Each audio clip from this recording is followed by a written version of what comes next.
Peace. So it's a Friday, it's a holy day, and I'm going to discuss something with you, of course, as I always do. I'm going to touch on purification. Being that it's Friday, it's raining outside, I found it necessary to discuss science of purification because I think it's something that we kind of overlook. Understand? So I'm going to discuss it. So the Prophet Noble Ali gave us some great things. He gave us some great tools to work with for self. And one of the things that he said to us is that you must keep your mind and your heart pure and your body clean with water. Now that's a very interesting statement. Keep your mind and your heart pure and your body clean with water. We're dealing with the science of purity. So that's a degree. Understand, purity is a degree. You know what I mean? So in dealing with that, what is he really saying? Is he telling you to take a bath? Is he telling you, keep good thoughts? Which he may be saying, keep your hearts and your minds pure. So that means positive thinking and your body clean with water. But let's examine that clean with water thing. Let's really examine that as Muslims. He's speaking on the science of wudu or ablution. You understand what I'm saying? The cleansing of the body. You understand? Which is basically a secondary outward show to represent the purity of the heart and the mind that he's speaking about. Keeping the heart and the mind pure. The ablution, or keeping the body clean with water, again, is the secondary outward show of the internal demonstration of keeping the mind and the heart pure. So, what's the science behind that? Why is that important? It's important because it's an ancient rite. You understand?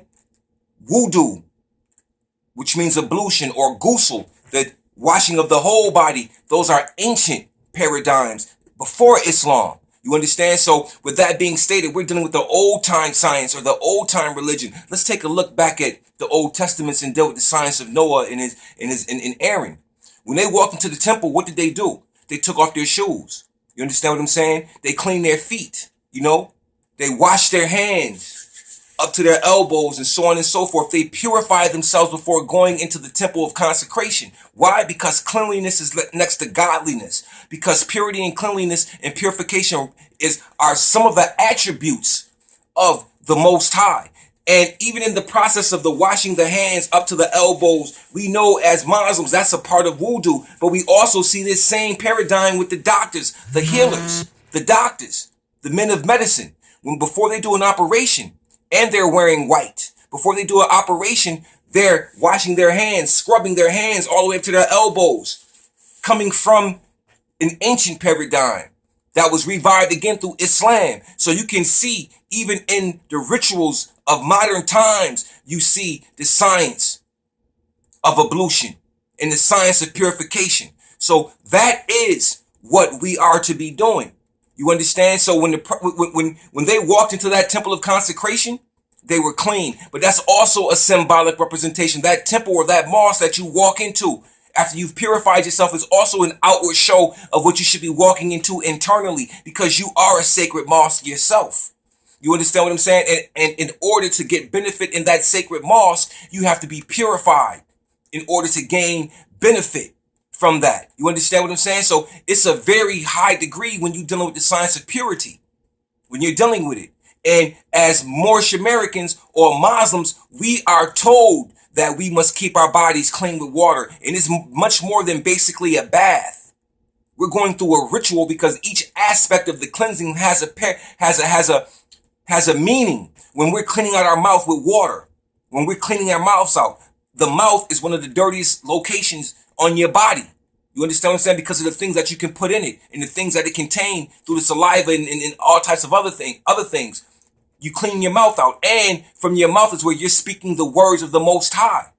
You understand? So your mouth must be cleaned out in order to push these beautiful words out your mouth, these words that send praise and so on and so forth, these words that are positive and that will keep your mind and your heart pure when you're reciting or zikkering or mantring or praying these words. So your mouth must be clean. Your nose must be clean, because you know what? We breathe in toxins all the time. We clean our hands because we touch things, and things have germs and so on and so forth. Our feet, because we walk and our feet tread on germ, and we take our shoes off and we wash our feet and so on and so forth. These are all symbolic rites of man being in a cleansed or purified state in order to get to his creator. That's the science of it. So on this holy day, we deal with the science, the degree of purity and purification. And that's what the prophet was talking about. So we need to examine exactly his words, because his words were wise. He's a mastermind. He's telling you that you just can't walk around and be talking about you got a pure mind and a pure heart, you know what I'm saying? And your body doesn't reflect the purity. You understand? Because the great meeting place is the heart. The heart must always be purified. We remove the impurities from the heart by saying words and zikkering things that are on our heart. And we must learn and understand that you cannot know Allah consciously. You meet Allah with your heart. Your conscious mind gets in the way of things and causes distractions. You understand what I'm saying? So this is deeper than what you assume or what we assume. So with that being stated on this day, purity is a key. Ablution, washing your body, there's a science behind it and why we do it and the way we do it and why the prophet addressed it in the way in which he addressed it. He was keeping us on the Siratul Mustaqim, the deen, the straight path to God, your spinal cord. He was keeping you upright. You understand? And with that being stated, that's something that we have to examine, because on this day, it is what it is. The water purifies. Water it's one of the greatest elements because it's one of the closest elements to the Creator, because of its ability to transform but still remain exactly what it is. Steam, ice, evaporation, condensation, but it's still water. You know what I'm saying? Ice is still water, just in another state. You understand what I mean? So water is a very high element, and we utilize the element because it contains vibration, and you can place vibration on water through your breath and change the vibration of the water. You understand what I'm saying? And you can use that water on your body or internally as you change the vibration of it. But that's a whole different paradigm. That's a whole different degree. Right now, we're dealing specifically on that science of purity and what it means to us or to me as a Moor. You understand what I'm saying? And how I correlate these things together. Because see, everything is a correlation because everything is one. There is nothing separate from anything else. Everything coincides with each other. So the science of prostration, you understand what I'm saying? The science of ablution, this is not Islamic.